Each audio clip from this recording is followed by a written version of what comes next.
I got to sit in rooms with Elon Musk and Mark Zuckerberg and discuss how they started their company. So that's why I feel like I can start my own company as well. And really anyone can, because yes, are they brilliant? Absolutely. There's no question about it. But what they really have is that grit and that endurance. I'm going to do something different and I'm going to keep going. And that's what they did. That is what they did. That's what separates them from the people that stand on the sidelines who say, I wish I could have done that. We're your co-hosts, Vicky and Laura, and this is the Resilient Entrepreneurs Podcast, the ultimate guide for ambitious business founders and startups. Hear from business heroes who faced unexpected challenges as we unpack how they slayed their dragon and reignite your instinct to conquer your dragon. What was childhood like for you? Were you a bit of an entrepreneur growing up, or did that come later in life? I think I was always a little bit different, but I think it really came later because I'm a child of the 60s. So you grow up in a traditional household and girls weren't given those opportunities. You were supposed to be a good girl, sit there, just be quiet. I pushed the envelope a little bit because, again, I had a dad that was very curious. So I say I was born of love and curiosity. And that has gotten me to where I am today. So I'm grounded in love and fueled by and elevated by curiosity. And I think that is the essential traits that someone does need to have. One, to be grounded. And whatever that childhood was, whether it was more conservative, whether it was adventuresome, you still have to ground yourself in who you are and then have that curious mind to explore. But if you don't ground first, then you're all over the map. Right? So grounding is important. So grounded in love and elevated in curiosity. And definitely I was, my dad is in his 90s and he's go, reading the Wall Street Journal on his iPad, doing the lawn, doing this, very interested. He calls me with news items and news flashes. Did you hear about this? Now, can you believe this? And tell me more about AI and how do you work that? So, he just bought himself a new good old pickup truck. I'm like, okay, Dad, you go.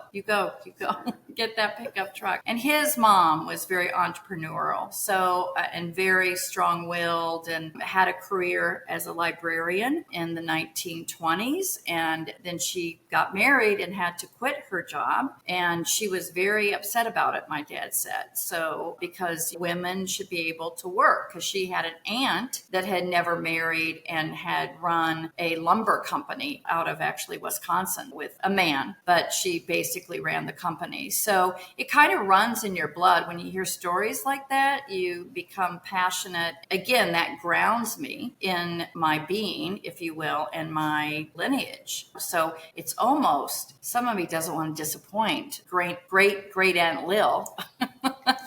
She's the one who put my grandmother and her two sisters through college. I am an identical twin and we're very different. So I'm definitely the risk taker and she's more conservative. So that is interesting as well, that when you grow up and you're compared to someone every single day because we physically look alike, but yet our minds are so different, even though we grew up in the same family. There's similarities, but I'm definitely the go-getter. And yeah, let's go out to Silicon Valley. Let's explore. Versus she took the traditional route of getting married and didn't have children, but the typical traditional 1980s woman, if you will. So that was different for me, being a career woman in the 80s. A lot of my friends were like, aren't you going to stop and get married? And I'm like, no, I enjoy my career. This is my career. I had a boyfriend once tell me, well, you can cancel your trip. No, I really can't cancel my trip. I'm responsible. I'm the salesperson. No, aren't you just the assistant? And this is how it was back in the 80s, right? Versus we've come a long way and now men respect, and it's fine that the girl has a career and of course would never ask for them to change their plans for their schedule. So I was always a little bit on the edge and the curve and had to learn to be strong within yourself when 90% of others in your generation aren't like you, right? And I had a business career. It wasn't like like a nurse or a teacher, which I believe are wonderful professions, but those are more traditional women professions. I was in the business world with all men, and I felt empowered, maybe because my dad believed in me, my mom believed in me, and that was fine. You go have a career. So that's what I did. I had a 20-year career in the asset management business. So I did that. And back in the 80s, that was kind of on the cutting edge, mutual funds, annuities. So I've always taken jobs where I'm on the cutting edge of things. That's definitely something that has run through my business life. I'm always taking on something that people may not have heard of, or it's brand new. So I was able to grow with that and then ran a division, and we got acquired multiple times and ended up being Deutsche Bank, but ran a division selling mutual funds and annuities to broker dealers and independent brokers and banks. That was the start of my career. And then you went also to Silicon Valley. And then I went to Silicon Valley. So I had also, I think, an entrepreneur, even if it was so good, I had a very good job. I was running a division of a major corporation, making good money, and I quit. And people are like, you're in your 40s and you quit? Why are you doing this? In fact, I even had a headhunter call me and say, oh my God, you're available. The XYZ company wants you to run their division. I'm like, no, thank you. And she basically hung up on me because she thought for sure, because they were offering me a lot of money, and she just did not understand. I said, I just need to take a break. I want to go out and see what else is out there. I've had a wonderful career, but there has to be more. I want to be on the cutting edge, and it feels stale, if you will. And so I remember that distinctly, that she literally hung up on me, because I'm sure she had told the hiring business that she for sure could get me. That's one disappointed recruiter. Yes, it was one disappointed recruiter. So I took some time off, but that takes a lot of risk and guts. Even you have to face your fear. Like nobody else would have done that. Nobody else. And, even my father was like, man, really? Because again, back then you had the job for until you retired, right? So I said, yeah, there's something else out there for me. I'm not sure, but I want to do something a little bit different. So here I was in financial services, finance. So I started exploring. I wanted to live in California. I was in Chicago. I traveled to every city. I basically had a traveling job where I did present to people. I got burnt out on travel. I traveled millions and millions of miles, and NASDAQ came calling and knocked on my door, and they said, oh, we'd love to have you join our team here in the Midwest. And I'm like, wow, it's taking companies public, and it's kind of a fintech deal because technology is the backbone of obviously trading exchange. I said, this sounds wonderful. And I said, let me think about it. I came back and I said, as wonderful as it sounds, I'm going to have to pass because I'm moving to California. And if I don't, then I'll always regret, what if I just stayed in the Midwest? Not that I'd done a majority of my business was done in New York and in California. So I was very familiar with both the East and West Coast. So they also got a little upset. And I had to hold strong. Again, you're like, oh, did I make a mistake? And you're like, no, gotta ground yourself. And they called me back literally a week later. And they said, okay, we understand you want to move to California. We will create a position for you in California. And you can take companies public in San Francisco and LA and Denver, Arizona, Seattle. I mean, what a territory, right? I'm like, I was going to head to LA, and they said, well, you have to live in San Francisco. That's where our office is. I'm like, okay, let's do it. So that's how it happened, is I literally said no, but I always go with my intuition, right? But it doesn't mean it's easy. So that's why people I believe they should get comfortable with uncomfortable, right? When they know in their gut something doesn't feel right. And that's where the universe will then reward you at a higher level, right? Because I was truly going out of my passion. Like, I want to experience a different lifestyle. I did not ask them to move me to California. I was quite surprised. And obviously when I got out there, again, primarily males, and they were like, what in the hell are you doing out here? Who are you? What are you doing?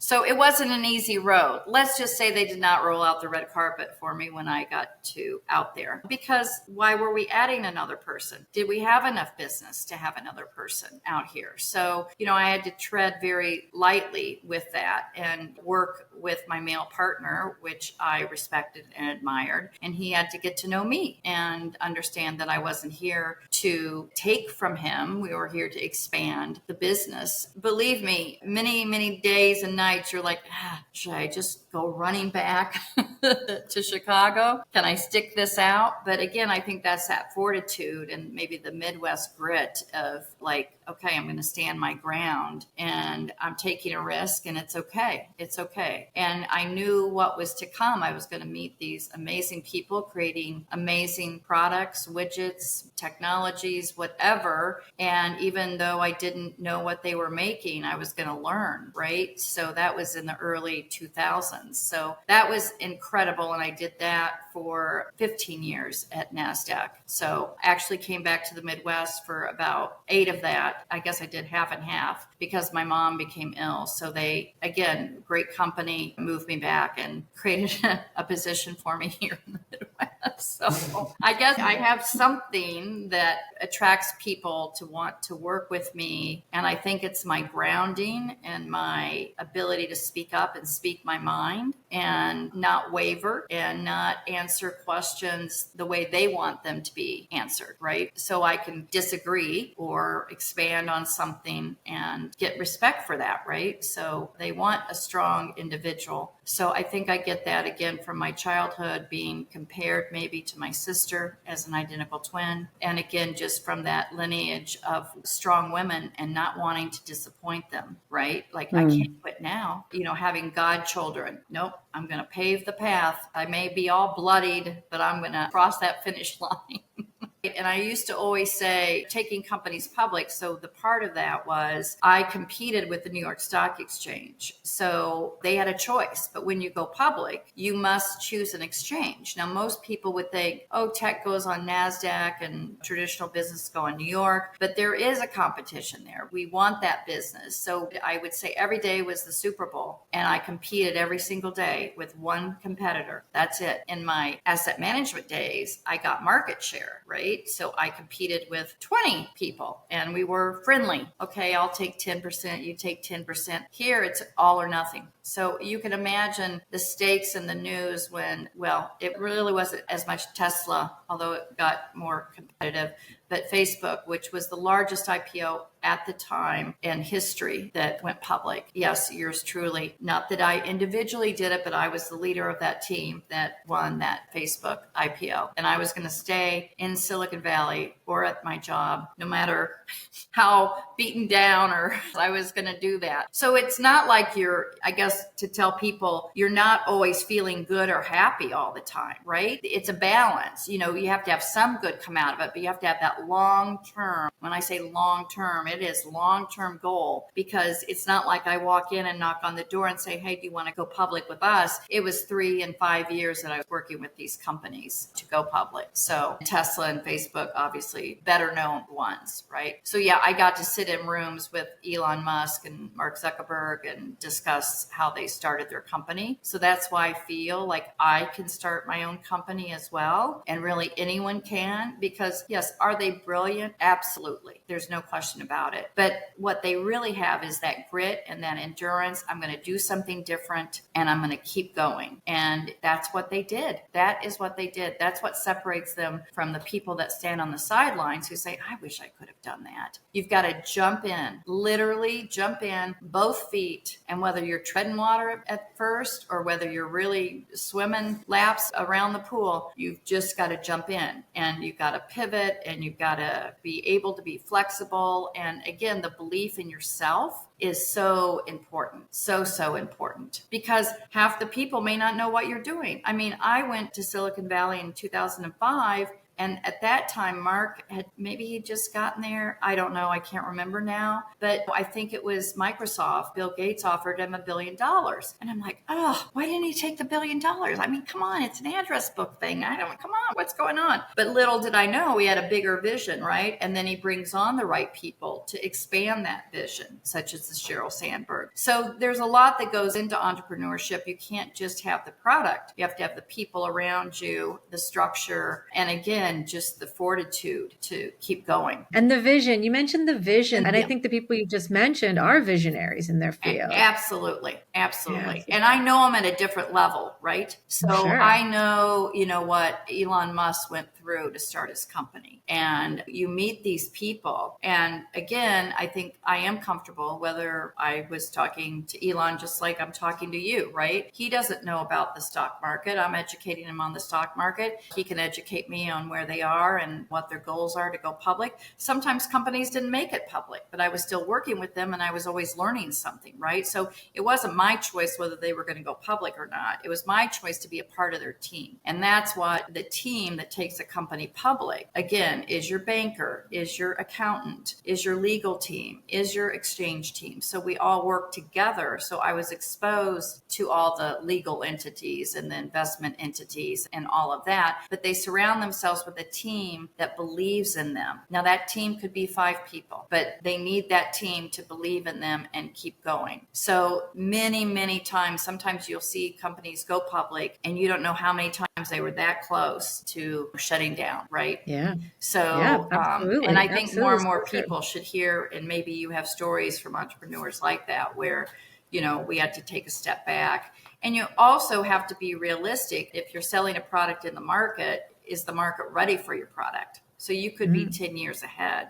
I met Elon when he started SpaceX. So if Elon had been, let's say, in the Midwest, they probably would have said, really? I don't think so, But being in California, you want to be in an environment that supports that, right? I mean, yes, you can do it without some of that support, but boy, is it harder. It's really hard because even with all that support, it's hard. So to be a visionary, I think you're born with certain visionary qualities.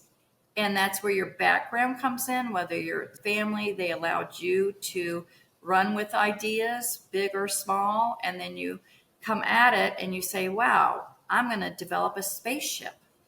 Yeah. Okay. Yeah. That's big. Go for it, And he did. And he developed an electrical vehicle, did that, right? And then why not throw in solar panels? So I also took Solar City public, which is one of his companies, and so worked with that. But you just sit in a room and you listen and you engage. And, again, I want to say they're normal people just with brilliant minds. But the one thing that makes them different is they put one foot in front of the other and they didn't quit. Hang on, hold that thought. I apologize for the interruption. I just wanted to take 15 seconds of your time to thank you for being a part of this growing community of resilient entrepreneurs. If you could do us just one massive favor and subscribe, you'll be notified of the next great episode of this podcast. And speaking of great episodes, let's get right back to it. Pam, you've mentioned the word grounded a lot. Yes. So help us understand. I love that word. I'm certain it means different things to different people. So can we just get some clarity around what you mean by grounding? So when I say that, and I think I've always used the grounding with my feet, especially to ground yourself into another entity, if you will. And the earth could be your home, the sidewalk, whatever. But whenever you get anxious, kind of ground yourself. Let's say you're sitting in front of Elon Musk. Are you going to get anxious? Are you going to, ground yourself? You're a human being. So ground yourself in your humanness. And what I do is you take in all the environment around you, which is through your senses. So my company talks about sense to soul, and I have a program that I roll out. And the first step is being grounded, because unless you're grounded, you cannot fly, right? So grounded, whether it's in your skill set, grounded in whether it's your belief in yourself, grounded in your environment that is supporting you. And I talk a lot about that. And I've talked a lot about that, whether that's your home. How is your home created? What are the colors? What are the sensory items in your home? What is the smell? What is the sound? Sound is becoming more and more talked about as being so important to your well-being. So it's really about your well-being. And we have a body. It's important to our human beings. So we have a body, we have a mind, and we have a soul. But where do most people stick? They stick with your body and your mind. So let's say that your mind is intelligent, it overrides certain things. And let's say you say, I think this is the direction I'm going to go.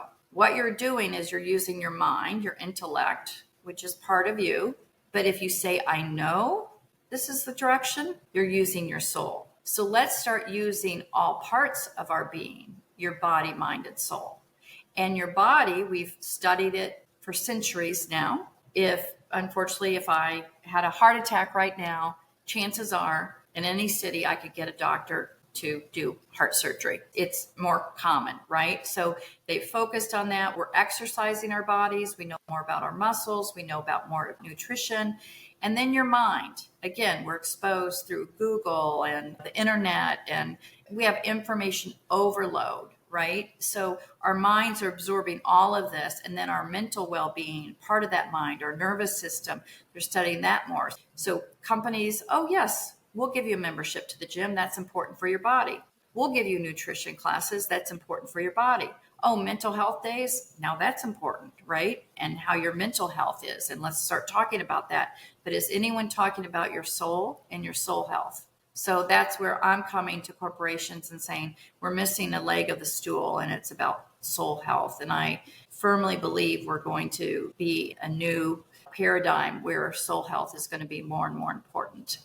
So how do you combine, and thank you for that really detailed answer. It really helps to ground my understanding of what you mean by that. So how do you connect something that seems so ethereal, so understated in the corporate world, and bring it into the boardroom and have them all go, yes, we want that? Mm-hmm.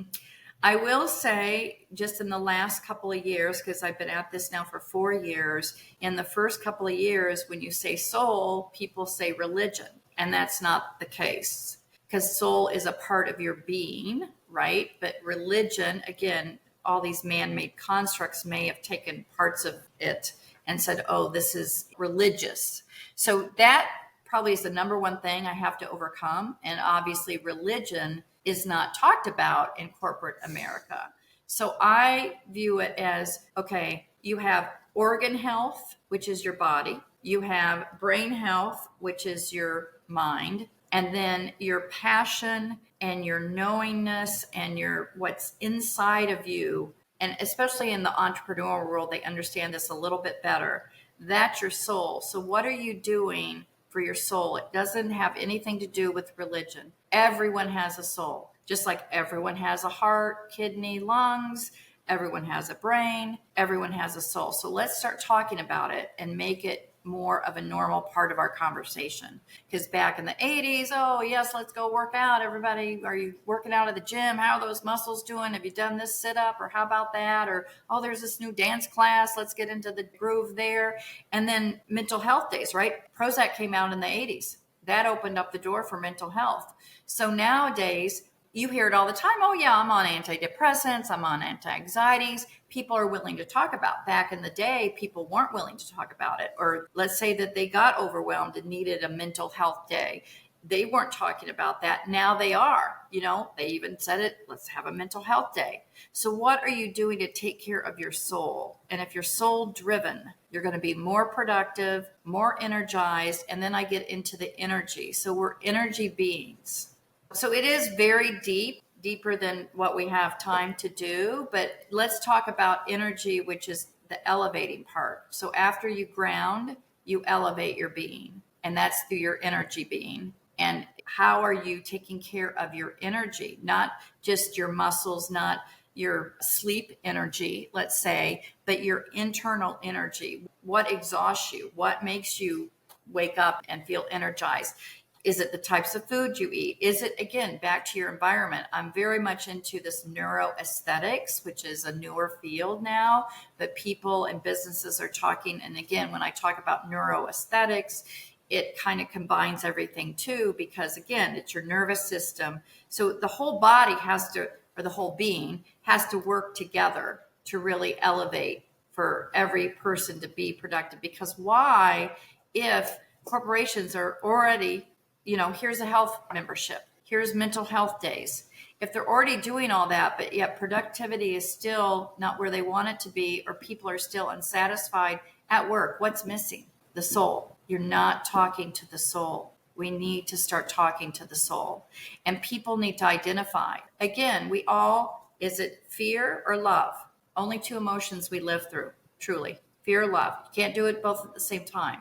So let's say that you have a fear of, I don't know, jumping out of an airplane, and you want to conquer that fear. You do go to the, if you want to say positive love side, and then you overcome that fear, right? Or are you fear driven your whole life? Like you're saying, oh, your parents grew up in the Depression, or, your parents were poor me, or, oh my God, we don't have enough money for this. And it got into your brain. So we need to reprogram, decondition what we heard, because we are literally going into a new paradigm. So I talk to people too, what's in the past is in the past, because people have talked to me about the stock market and how, well, that doesn't make sense. If interest rates go up, then the stock market should go down, or, the economy's not working the way it used to. That's right. We're entering into a new paradigm. I don't want to say forget totally what you learned, use it as a base for where you want to go. But if you find yourself saying, oh my God, am I going to have enough money to do all of this? No, we barely had enough money to buy food for the table. I can't take that risk. You say, nope, that's fear. I'm going to go on this side, and I'm going to do it out of positivity because I believe in myself and I know I can make this happen. Now, it may not happen tomorrow, but I'm taking huge risks, right? In terms of I want to start a whole new category, if you will, soul health, that doctors will be talking about, just like they do, how is your body, how is your mind, and how is your soul. It's got to start being commonplace when we talk about it. Not, oh, I found my soulmate. But it's bigger than that. But if you want to start at where you found your soulmate, how did you feel, right? And how you get there is sense to soul. So, and then I interweave the science of energetics in between there. So, my mind instantly goes to, well, aren't you the perfect person to be working with Silicon Valley geniuses who may need that soul connection? And then I'm hearing you say you want to take this to a more mainstream level where doctors are talking about soul health. And I love your vision for that. I love it. So have you launched this per se, or is there a soft launch in the last 4 years? I want this to be big. And since whenever you're ahead of the curve, it's not going to be grabbed on immediately. That's exactly what I learned in Silicon Valley, right? I mean, Elon Musk was the first car company, Tesla was the first car company to go public in 100 years. You know how many people were betting against him versus betting for him? So even that had been explored. I mean, electric vehicles weren't new, but he was taking it mainstream, and he knew he could do it in his way. And he surrounded himself with the best of the best to do that. And he never quit, right? He never quit believing, no matter how down or out of money or just brain depleted, right? He kept going. And that's how you have to be when you believe so strongly in something. Look, SpaceX, rocket company, to watch him build that it's a blessing. What is your why, Pam? What keeps you going? What's going to be the one thing that slays this dragon for you? I believe that it is the future. And I believe that we will all then be presenting ourselves out of that love vibration, and the world will be a better place. So it truly is a world vision, because if you come at it from your soul does not see gender, your soul does not see culture, color. It doesn't see any of that. It's an energy that you feel. So if you walk into a room, I don't, and people would always tell me this, Pam, you have the ability just not to see whether it's old, young, male, female. I treat everyone the same, right? And it doesn't make me fearful if I walk into a room and let's say I'm the only woman of this color or age group, right? So if you do that, you're working through your soul, because at that point, we're all equal. And why is that important to you? Because I think that will put all of us on an equal playing field so that we can live our life passion and contribute to society in the way that we were meant to contribute, and that we can all live harmoniously together, and all the wars and fighting over land, or I was born into this body and this gender, so I'm more powerful than you. It will break down all those barriers, right? I mean, could you imagine a world where we're all just equal, but contributing something so different? And I finally figured out why I was born a twin. I was born an identical twin, right? So you get compared all your life, which it wears you down a little bit. And especially when you want to be an individual like myself. Well, I finally figured it out. It's like I was born an identical twin because my body is exactly the same as somebody else's. But our souls are so different. So I know how it is to live in a body that is female, this age bracket, whatever, and even be compared. Well, you go over here because you're this age bracket. This is what you should be doing. No. My soul's over here. It wants to be doing this kind of stuff. So put me with the young kids, okay?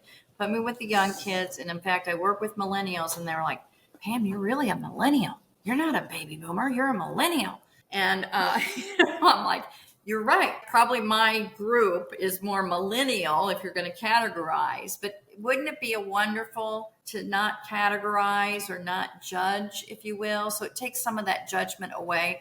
I look at you as a human being that is made up of body, mind, and soul. And again, the soul is a pure essence of energy that does have a purpose for us to all be here. And I have a knowing, people are like, how do you know that? I'm like, I'm tapped into my soul being. I just know. Like I can stand very convicted. I could stand in front of 1,000 people and they could say, no, that's not going to happen. I'm like, it's going to happen. It will happen. So I have that conviction. And I think that's what people, if you tap into your soul and your soul is pure goodness of love versus the fear vibration, then you're going to succeed in all aspects of life. Yeah. Look at the children that are being born today. They're programmed completely differently. So we're going from survival mode to thrive mode. You and I, all of us, were born into survival mode and a 3D world, a tangible world. So we carry that through us, right? But yet we're not really surviving. We have a roof over our head. We can go out and rent an apartment. We can build a house at any income level. Food, do we have to go out and hunt? Am I sitting here worried right now going, gosh, what am I going to kill today to eat and provide for myself or my family? Nope. There's food abundance. So we should not be living in survival mode. We should all be living out of thrive mode. Great distinction. Yeah. We like to frame the conversation around the hero's journey, which you'd be familiar with. Who did you meet along the way as a mentor that helped you discover the right path? Yeah, I think one, you really have to have an internal barometer for yourself, first and foremost. Nobody can do the job for you, right? And no one can constantly be there for you. So it is a daily, minute by minute, hour by hour, almost self-talk. I can do this, I can do this, I can do this, whatever is presented to me. But I was very blessed to have managers that believed in me. So I think too, I was never given a chance to say no.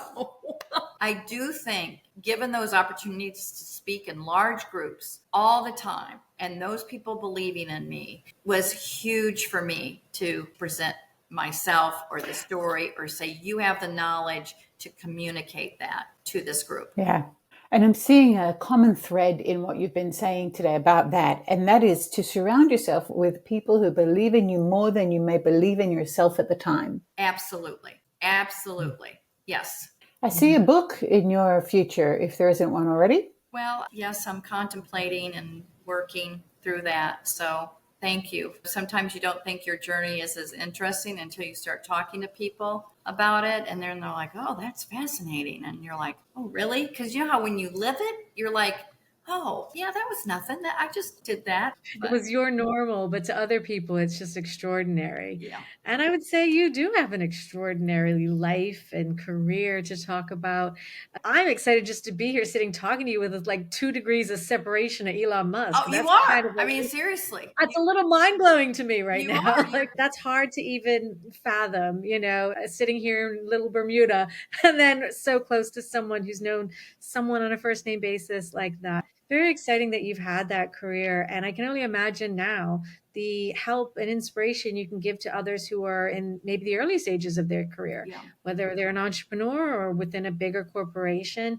We all need that inspiration. We all need that grounding. I love having that conversation with you about that because I think we often live in our heads and in our stress and in all these external things. And like you said, fear and all these negative emotions. How do we ground back to ourselves and who we are and just be a normal person? Yeah. Because we are at the end of the day, normal people who just live sometimes extraordinary lives like you have. Yeah. So thank you so much for talking to us. Thank It's you been an for honor. having me, Laura and Vicki. It really has been a pleasure, and look forward to maybe meeting you in person someday. So let's keep the dialogue going. Come on over to Bermuda. I I would invite love to, everybody especially in to the my winter. island. Let's go. And I'll Yeah, especially when it's nice and cold in Chicago. Yeah.